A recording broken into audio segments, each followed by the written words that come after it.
So as for entertainment and activities, now there was Aquasize in 3 different places.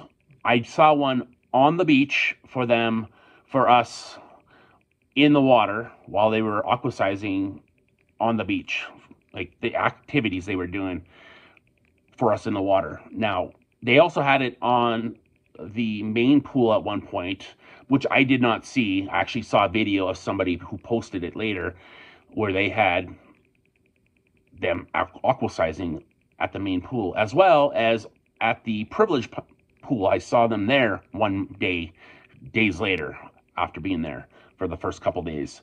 So they did have that. As for snorkeling and such off the beach, I did not see any way to purchase a boat or anything like that, or any other water activities. My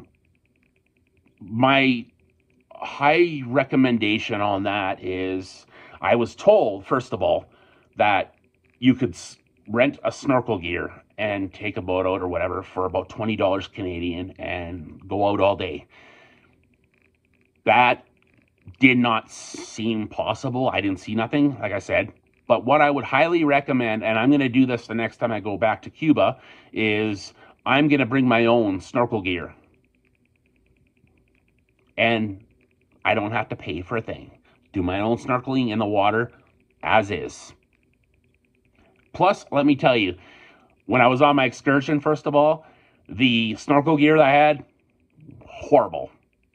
It leaked a little bit. It kept getting water in my mouth, even when it's in my mouth, and I didn't open my mouth, but for some reason it kept leaking through, and I kept getting mouthfuls of water, and just, it was gross. It was disgusting. I hated that.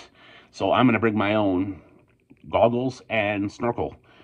So I would highly recommend doing that, and then you don't even have to spend money. You could snorkel out in the water. Didn't even think of that the first time I went.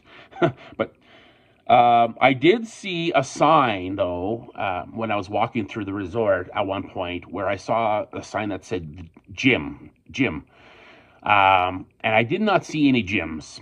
All I saw was a pergola down from the signage, as well as the buildings for people that sleep there. So I don't even know, honestly, if there was even a gym. I mean, I assume there would be a gym.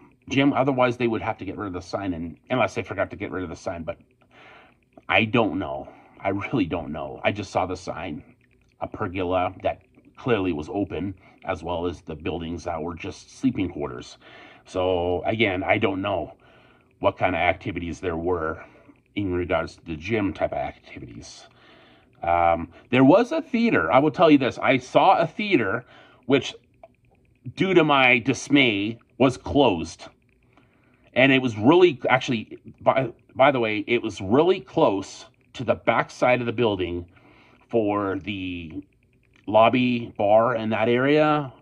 When you go past there is the back side of the lobby. Now, I did see that, and it was disturbing, because it was like, I was extremely disappointed that they were closed, but I do understand, because it probably was just closed since COVID, as well as due to the 30% capacity. I mean, when you're only at 30% capacity, what do you expect?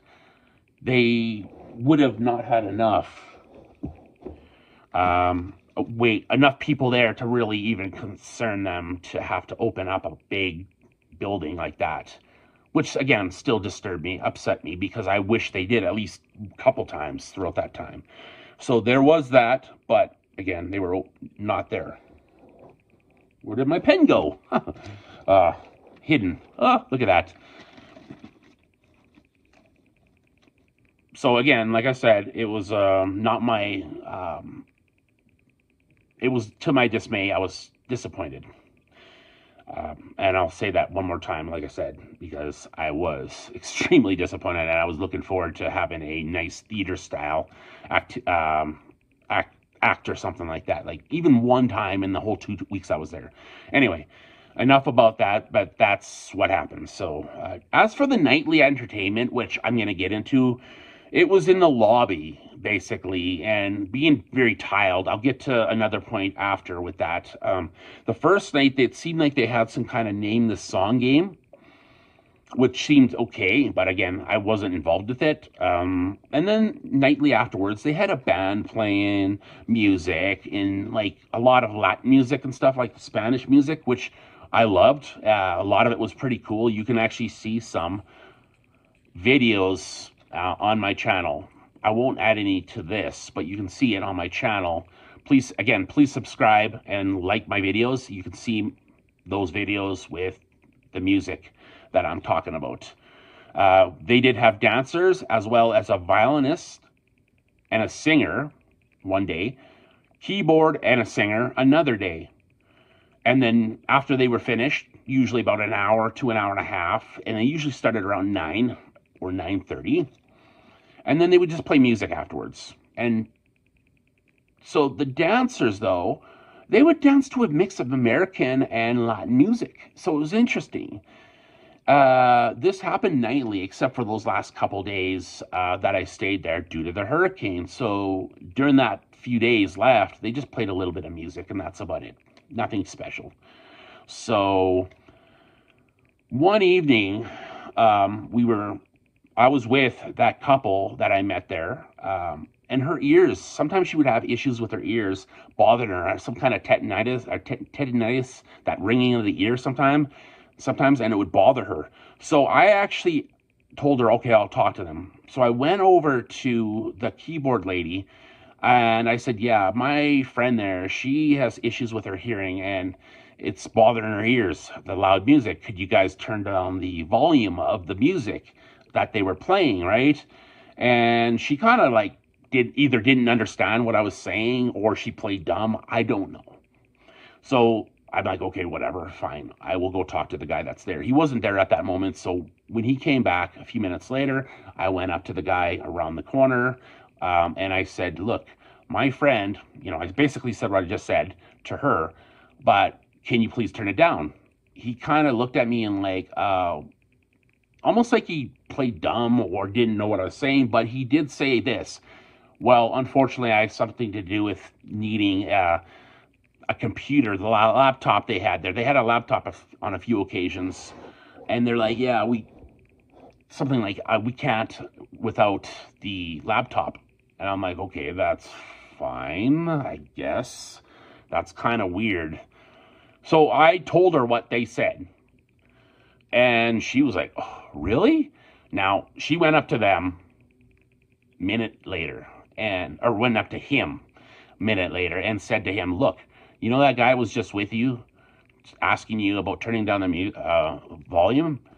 He does reviews, by the way, and he'll be talking about this in a review about how that it's too loud and you guys don't want to turn it down or something like that. So as like literally she come back and told me that's what she said. They shut it down and finished the day, or the night, should I say. Interesting that they decided to do that. Because what's also interesting is a few days later, the same person running it, a young guy, in his 20s or whatever, turned down the volume with the fader. How interesting was that? So again, part of what I do in my life is I'm a stagehand. That's all I'm going to say. And I'm not an audio technician, but I've done some gigs where I've done some audio, and I know for a fact, unless some reason Cuba has a different system, which I don't think so. And especially since they just did it a couple days later, they turned down the volume a little bit with the faders. They can turn it down with the faders, and it's literally just a 3 or 4 fader audio box. So I wasn't impressed about that. So do bear warning that it can get pretty loud if they're still doing it in the future. Again, I'm talking about this months after I went, so I assume that they're still playing in the lobby as of you listening to this video. So not impressive, but it did happen that way. Again, reverbing off the walls as well with tiling in that lobby, it's like being in a tunnel and playing loud music. So yeah, anyway. So now On to the next topic. Getting around the resort. Pools and the power within Cuba. There are 2 pools. The main pool, number 1, and the second one is the privilege pool.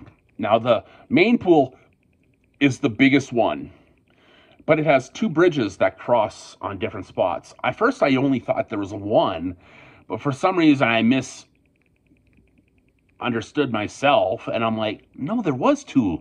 And I looked back at my pictures, and I noticed 2 pools, or 2 bridges across different areas of the pools, because it's quite a big pool. As for the pool itself, I didn't use it, obviously. I had the privileged pool.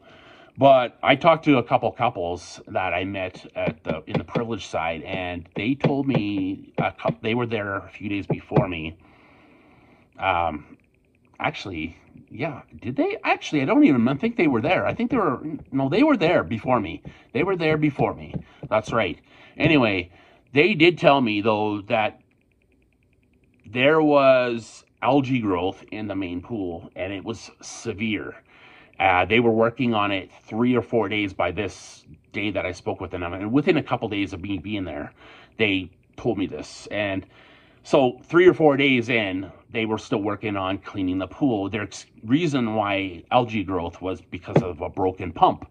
Okay, but the amount of growth was extreme. He said one of the guys, one of the 2 couples, he went in there and he almost slipped, he said, just due to the amount of algae slipperiness on the tiling inside the pool. That's weeks, maybe even months of growth. And when you include all that rainwater that may come throughout the weeks before, and then a broken pump, yeah, you're going to have issues with the pool and growth of algae. So they were cleaning it daily. Like, I saw them every day. Even when I first got there, I was taking pictures the second day, the first and the second day, and I saw a guy in there cleaning, and then he was around the pool later, and I saw him cleaning the pool area. So they were doing it on a daily basis. As for, though, now let me get into even with all the cleaning, it didn't do that much. I found out it didn't do that much anyway. Now, as for the opposite, the privilege pool, as I mentioned, was smaller in comparison, yes, but it was fantastic. It was cleaner, clearer, and blue. And the only thing I did notice, and I noticed it because I took a note when I was in the actual pool, there was a little tiny bit of debris on the bottom of the pool, typical debris. What happens when you don't clean the pool for days on end. It was a little bit, but comparison, it was much, much, much, much cleaner. But they did clean that pool once. The whole time I was there, I saw them clean it once. They were putting bleach in there quite frequently just to keep any growth in there, bad growth in there, like algae and such. They kept it clean that way. So they kept putting bleach within the water, as what I was trying to say there a moment ago. Now, on to the 2 weeks that I was there, I found the best way to get around the resort was walking. It really was. It was quick. It was, even though it was a fairly big resort, it was just quicker. Because in the first couple days, 3 days, I got lost a bunch of times trying to find my room or whatever, and going down the wrong way, and I'm like, what the heck? And the way it's done, it's just, what the heck? So I did find it was quick. So the other way you can get around, though, is there is like a cart style, golf cart style vehicles that you can call, like, say, from your room to go back to the front or whatever. Or if you want to go to the beach from the lobby, they will call if there's nobody there. They had a driver fairly frequently, but it was so slow. It was just extremely slow to get around. So like I said, walking is the best way, but if you are elder or you don't walk that fast or you're not able to, you could take the vehicle around.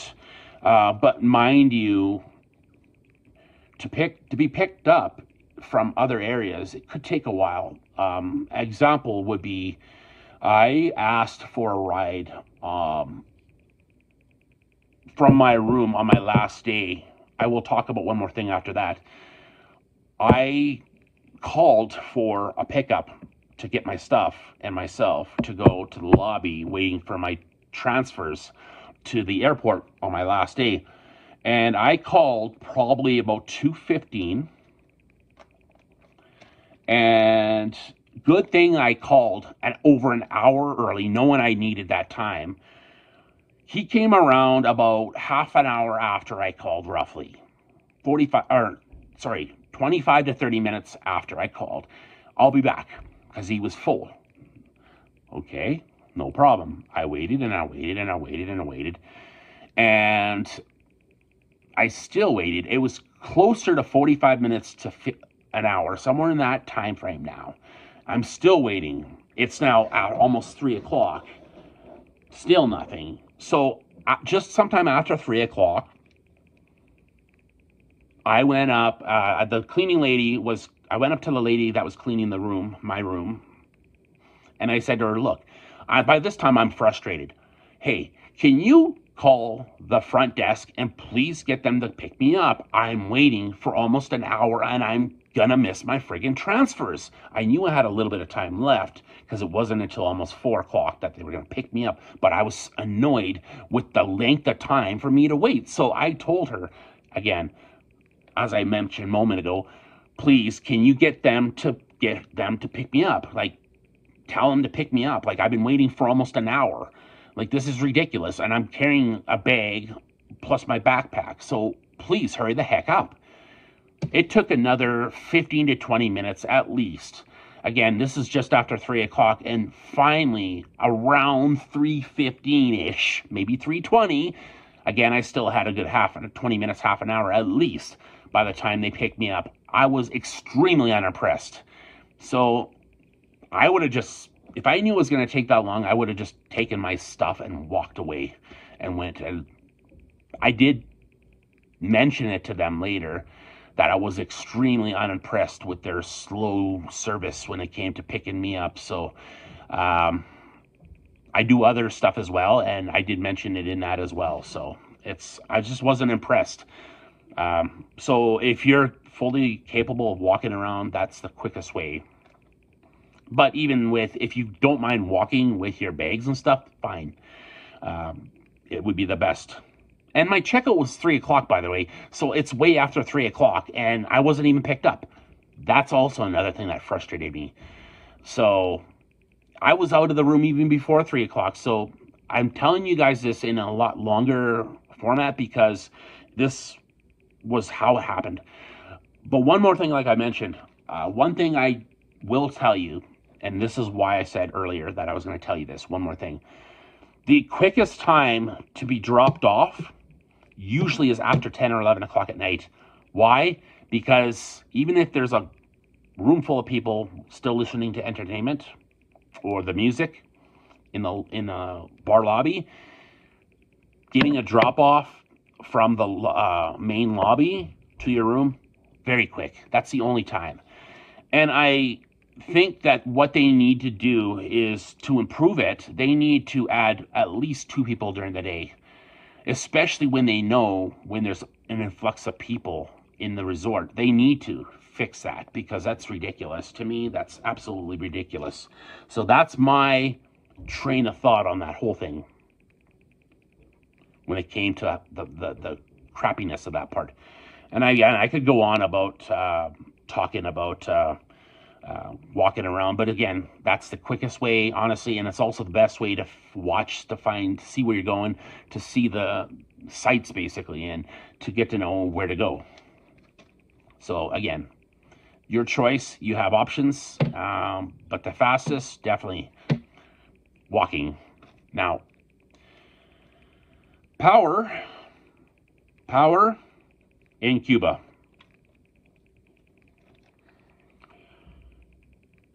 What is it? 220 volts. It's the basic North American power. So I brought my little adapter that I thought, okay, I'm going to need it. I didn't know. I even Googled it before I went, and it seemed like it was legit. But I always bring it just in case. And I was fortunate that I didn't have to. I could just plug in all my power things that I required power for, like my cell phone. I don't bring my normal cell phone, but I brought an extra phone to wake up, and my computer and such. So any technology, including my digital camera, to plug that into my actual charger, I need power to plug that charger in. So it's just a normal plug. So you don't have to worry about bringing it. I said, if you want to bring it just in case, just for peace of mind, I did it for peace of mind.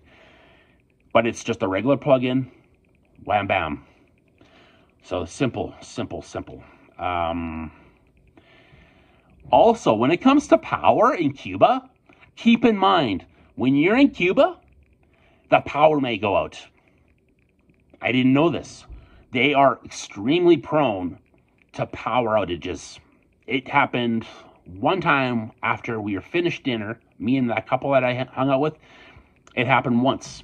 And it didn't happen in the front lobby area. It happened to everywhere else in the resort but the front lobby. But even while we were listening to music and the dancing and whatever they were doing that day, it went out for about 1 or 2 seconds and went back on.